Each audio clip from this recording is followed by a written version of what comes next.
Aujourd'hui, nous allons examiner une affaire de la fin du 19e siècle. Installez-vous confortablement pendant que nous partons aux États-Unis. Bessie Little est née dans l'Ohio en 1873. Elle a vécu dans un foyer pour enfants jusqu'à l'âge de 2 ans, puis elle a été adoptée par un certain Monsieur Peter. Eliza Little et sa femme, nommée Elizabeth, un couple très agréable qui vivait au 1637 West 2nd Street à Dayton. Une belle ville de l'Ohio, située à environ 110 km à l'ouest de Columbus et à 90 km au nord-est de Cincinnati. Bessie n'a pas reçu peu d'instructions. À l'époque, la fréquentation scolaire n'était pas obligatoire pour les enfants de l'Ohio, et cela est resté ainsi jusqu'en 1921, mais Bessie allait régulièrement à l'église et est devenue bien connue pour sa nature gentille et agréable. Ses parents n'étaient pas riches, et, comme beaucoup de filles dans les années 1880, lorsqu'elle fut assez âgée, elle fut envoyée travailler comme domestique. Après la guerre de sécession, l'économie américaine a connu une forte croissance. À mesure que les anciennes industries se développaient et que de nouvelles apparaissaient, la richesse du pays augmentait et les gens voulaient souvent afficher leur prospérité. L'un des moyens d'y parvenir était d'employer des domestiques pour accomplir les tâches quotidiennes comme la cuisine, le ménage et la garde des enfants. Bessie n'eut aucune difficulté à trouver un emploi. Elle travaillait dur et devint une jeune femme attirante qui ne passait pas inaperçue auprès des jeunes hommes de la ville. Le jeudi 3 septembre 1896, un jeune homme nommé Monsieur E.L. Harper alla nager dans la rivière Stillwater. Les habitants du coin allaient souvent nager là pendant les mois d'été, et Monsieur Harper était un habitué, mais il fut choqué lorsqu'il vit flotter vers lui le corps de ce qui semblait être une jeune femme.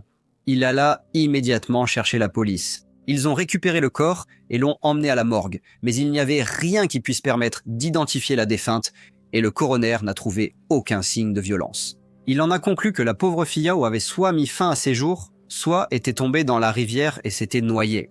En raison de la chaleur et du fait que le corps était resté quelque temps dans l'eau, il avait tellement gonflé qu'il était pratiquement méconnaissable et avait déjà commencé à se décomposer. Personne n'avait signalé la disparition d'une jeune femme. Il fut donc décidé que la pauvre fille serait enterrée comme une personne non identifiée. La nouvelle du corps retrouvé dans la rivière ne tarda pas à se répandre, et le public était assez perplexe quant au fait que la mort n'ait pas fait l'objet d'une enquête. Cette opinion était partagée par le chef de la police de Dayton, un homme du nom de Thomas Farrell, qui se demandait si le décès de cette jeune femme des plus malchanceuses n'était pas dû à un suicide ou à une noyade, mais était en réalité le résultat de quelque chose de bien plus sinistre. Il ordonna l'exhumation du corps. Une autre autopsie fut alors réalisée et, cette fois, une balle fut découverte sur la tête de la défunte, juste sous l'oreille droite.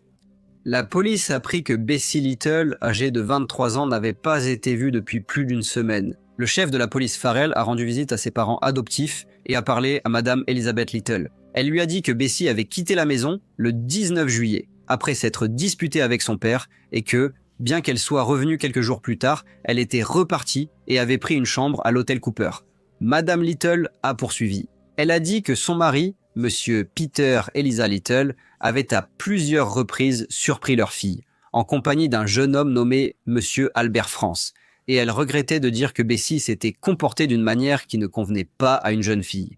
Elle a poursuivi en disant au chef de la police que la chambre à l'hôtel avait été payée par Monsieur France. À ce moment-là, Madame Little était très émue, mais elle a continué à parler.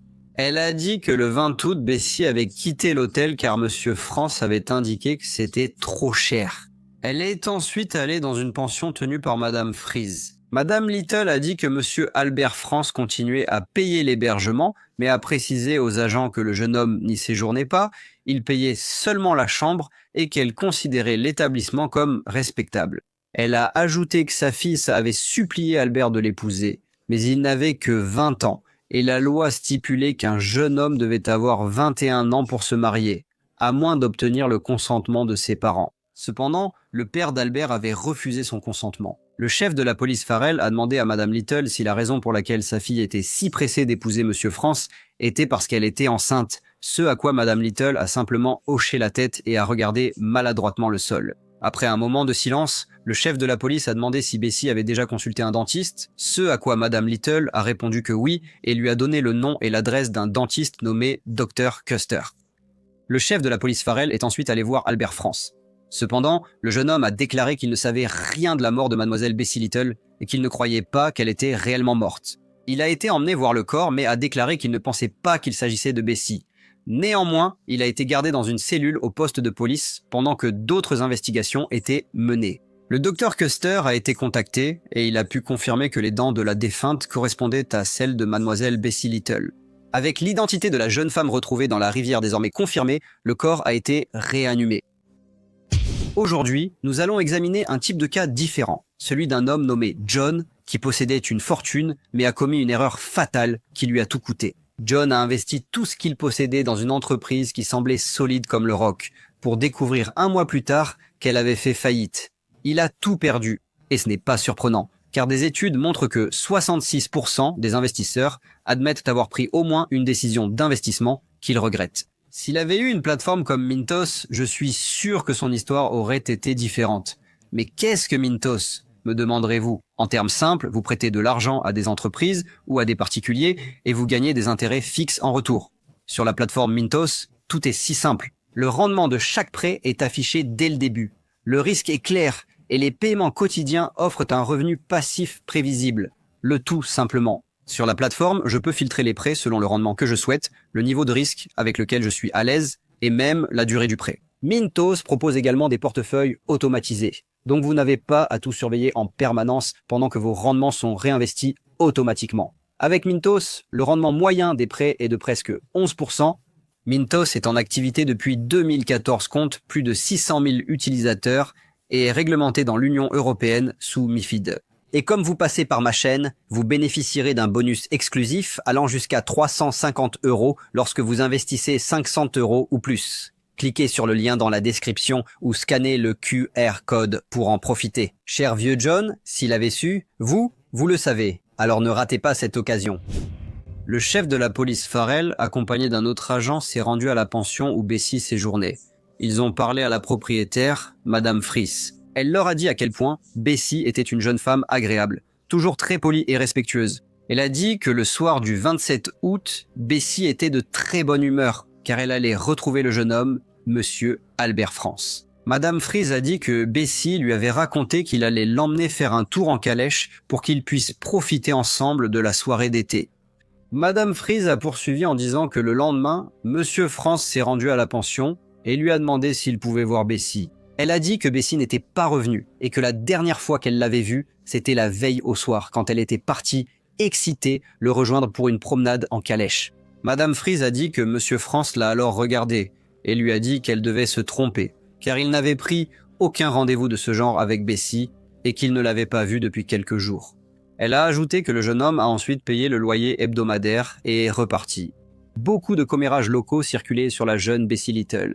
Des rumeurs circulaient selon lesquelles, au moment de sa mort, elle était enceinte et que son père lui avait dit qu'elle ne pourrait plus continuer à vivre dans la maison à moins de se marier. Une autre rumeur disait qu'elle avait mis fin à la grossesse. En fouillant sa chambre, la police a trouvé une lettre que Bessie avait adressée au père d'Albert, un homme nommé Monsieur Jacob France. Dans cette lettre, elle évoquait ses difficultés et demandait qu'il oblige son fils à l'épouser, car les perspectives pour une mère célibataire à la fin du 19e siècle étaient limitées. Elle aurait déshonoré la maison de ses parents adoptifs, subi des commérages et affronté de possibles difficultés financières. Bessie savait qu'épouser Albert était la seule façon pour elle de conserver un certain degré de respectabilité. Pourtant, bien qu'Albert ait apprécié la compagnie de Bessie, il n'avait jamais eu l'intention de l'épouser. Elle ne venait pas d'une famille aisée, avait peu d'instruction et travaillait comme domestique. Il avait l'intention d'épouser une femme issue d'une famille de statut social supérieur, ou du moins une jeune femme dont les parents avaient une situation économique similaire à la sienne. Le père d'Albert était un homme de profession libérale qui avait veillé à ce que ses 5 enfants reçoivent une éducation. Albert était le plus jeune et, enfant, il avait été complètement gâté. Malheureusement, sa mère était décédée alors qu'il n'avait que 13 ans et il avait été élevé par son père avec l'aide de ses sœurs aînées. La plupart des personnes qui le connaissaient le considéraient comme un homme cruel et sournois, mais il semblait que la pauvre Bessie était tombée sous son charme. La police a interrogé autant de personnes que possible qui étaient sorties le soir du 27 août, mais malgré tous leurs efforts, ils n'ont pas pu trouver de témoins ayant vu mademoiselle Bessie Little en compagnie de monsieur Albert France. Le 5 septembre, 2 garçons qui pêchaient dans la rivière ont trouvé des gouttes de sang et un peigne. Ils ont suivi les gouttes qui menaient à une plus grande flaque de sang séché, accompagnée d'un autre peigne. Les deux peignes ont ensuite été identifiés comme appartenant à Bessie. Il y avait aussi des traces de roues de calèche. Le chef de la police Farrell pensait que c'était là que mademoiselle Little était morte. C'était à 1 mile de l'endroit où elle avait été retrouvée, flottant dans la rivière. Il ordonna que le corps soit exhumé une seconde fois et, à cette occasion, le coroner découvrit une seconde blessure par balle très proche de la première. Il fut convenu que la tête de mademoiselle Bessie Little serait séparée de son corps et conservée dans un grand bocal. Elle pourrait ensuite être réanimée. Lorsque la nouvelle s'est répandue que l'endroit où la malheureuse jeune femme avait péri avait été découvert, les gens s'y sont précipités. C'était comme s'ils éprouvaient un certain plaisir macabre à se tenir tout près de l'endroit où la pauvre jeune fille était morte. La police avait maintenant les traces de pneus. Le chef de la police Farrell s'est rendu chez monsieur Jacob France. Il voulait comparer les traces de pneus avec celles de la calèche utilisée par le fils du gentleman Albert. Cependant, à son arrivée, on l'informa que l'écurie où la calèche avait été gardée avait brûlé entièrement la semaine précédente. Il examina les cendres, l'écurie et tout ce qui s'y trouvait avaient été complètement détruits. Albert, cependant, s'était confié à un parent, un prédicateur nommé révérend Titer. Albert lui a dit qu'il avait été avec Bessie ce soir-là, et qu'elle avait sorti une arme et s'était tirée dessus. Il a dit qu'il ne savait pas quoi faire et, pris de panique, il a jeté son corps dans la rivière. Le révérend a dit au jeune homme que c'était une grave erreur de jugement et qu'il demanderait conseil au juge Kreitzer. Le juge lui a dit qu'il aurait dû immédiatement informer la police et ne pas se débarrasser du corps. Mais comme il ne l'avait pas fait, il devait maintenant garder cette information entre eux. Cependant, d'une manière ou d'une autre, l'histoire est parvenue aux journaux et lorsque le chef de la police Farrell en a été informé, Albert a de nouveau été arrêté. Cette fois, lors de l'interrogatoire, il a admis qu'il avait rencontré Bessie ce soir-là. Il a dit aux agents qu'elle lui avait demandé si elle pouvait conduire la carriole. Et, comme elle semblait triste, il a accepté. Il a ajouté que Bessie avait insisté pour passer par le nouveau pont. Il s'est arrêté, puis a ajouté qu'à leur arrivée au pont, elle lui a demandé de regarder en aval pendant qu'elle regarderait en amont. Elle avait entendu parler d'un bateau chaviré près de la berge et voulait le voir. Albert a affirmé avoir obéi, puis entendu un coup de feu. Il a dit avoir entendu un autre coup de feu peu après, mais que les chevaux s'étaient emballés et qu'il avait eu du mal à les maîtriser. Quand il est revenu vers le pont, il s'est rendu compte que Bessie s'était tiré une balle, ne sachant pas quoi faire et craignant d'être accusé. Pris de panique, il a simplement jeté le corps et le pistolet dans la rivière en contrebas. L'arme qui avait servi à tuer mademoiselle Bessie Little n'avait pas été retrouvée et, avec cette nouvelle information, le chef de la police Farrell a décidé de fouiller la zone. Il a même fait attacher des aimants à 2 barques pour les faire traîner sur le lit de la rivière, mais cela n'a rien donné. Ne voulant pas abandonner, il a engagé un plongeur professionnel pour l'aider. Là encore, cela n'a pas permis de retrouver l'arme. Cela a cependant attiré une très grande foule venue assister à tout l'événement. La nouvelle de la mort de mademoiselle Bessie Little s'était maintenant répandue dans tout Dayton, et un gentleman s'est présenté pour dire à la police que monsieur Albert France avait acheté une arme chez l'armurier Dodd 3 semaines avant la disparition de Bessie Little. On a également découvert qu'Albert était en fait fiancé à une jolie jeune femme qui vivait à quelques kilomètres de la ville, nommée mademoiselle Molly Cart. La police a approfondi l'enquête et a réussi à récupérer un certain nombre de lettres qu'il avait envoyées à sa fiancée. Ses sentiments et ses intentions envers elle semblaient évidents, mais bien sûr, elle n'avait aucune idée qu'il courtisait une autre jeune femme qui était enceinte de son enfant. Le chef de la police Farrell pensait qu'Albert voulait se débarrasser de Bessie, afin de pouvoir continuer sa relation avec mademoiselle Molly Cart. Albert France a été arrêté et inculpé du meurtre de mademoiselle Bessie Little. Le procès a commencé au palais de justice du comté de Montgomery le 14 décembre 1896. De grandes foules s'étaient rassemblées devant le bâtiment du tribunal et sur les routes menant à celui-ci, Albert a plaidé non coupable. Il a soutenu que Bessie Little était morte de sa propre main. Il y avait beaucoup de preuves circonstancielles. Bessie avait 2 blessures par balle à la tête. Si elle s'était suicidée, il n'y en aurait sûrement eu qu'une seule. Albert était fiancé à une autre jeune femme, mais comme Bessie portait son enfant, il n'aurait pas pu l'épouser. Albert avait aussi acheté une arme à feu peu avant que le corps soit retrouvé dans la rivière, et sa calèche avait mystérieusement brûlé la nuit de la disparition de Bessie. Les témoins ont donné des témoignages contradictoires concernant la nuit où l'écurie a brûlé. Certains affirment qu'Albert a tenté d'éteindre le feu, d'autres qu'il a empêché de sauver le contenu de l'écurie. L'accusation a exhibé le bocal contenant la tête de mademoiselle Bessie Little devant les jurés. Les 2 blessures par balle ont été montrées, et les avocats de l'accusation ont affirmé qu'il n'aurait pas été possible pour elle de se tirer une seconde balle. La défense a présenté des experts médicaux affirmant que cela était possible et qu'elle aurait pu tirer 2 fois avec l'arme. La défense a également présenté des témoins capables de décrire l'état d'esprit de la jeune Bessie Little dans les semaines précédant sa mort. Une dame nommée Madame Bell, qui dirigeait l'hôtel Cooper, a déclaré devant le tribunal que Bessie lui avait confié qu'en traversant le pont au-dessus de la rivière dans un tramway, elle avait envisagé de descendre et de sauter dans l'eau en contrebas. Madame Bell a ajouté que pendant son séjour, la mère de Bessie lui avait rendu visite à 2 reprises et lui avait demandé de rentrer à la maison. Le père de l'accusé, Monsieur Jacob France, a déclaré devant le tribunal qu'il avait reçu une lettre de Bessie lui demandant de permettre à son fils de l'épouser. Il a dit qu'elle avait écrit que s'il ne le permettait pas, elle se suiciderait. Lorsque l'accusation lui a demandé où se trouvait la lettre à présent, il a répondu que sa fille l'avait détruite.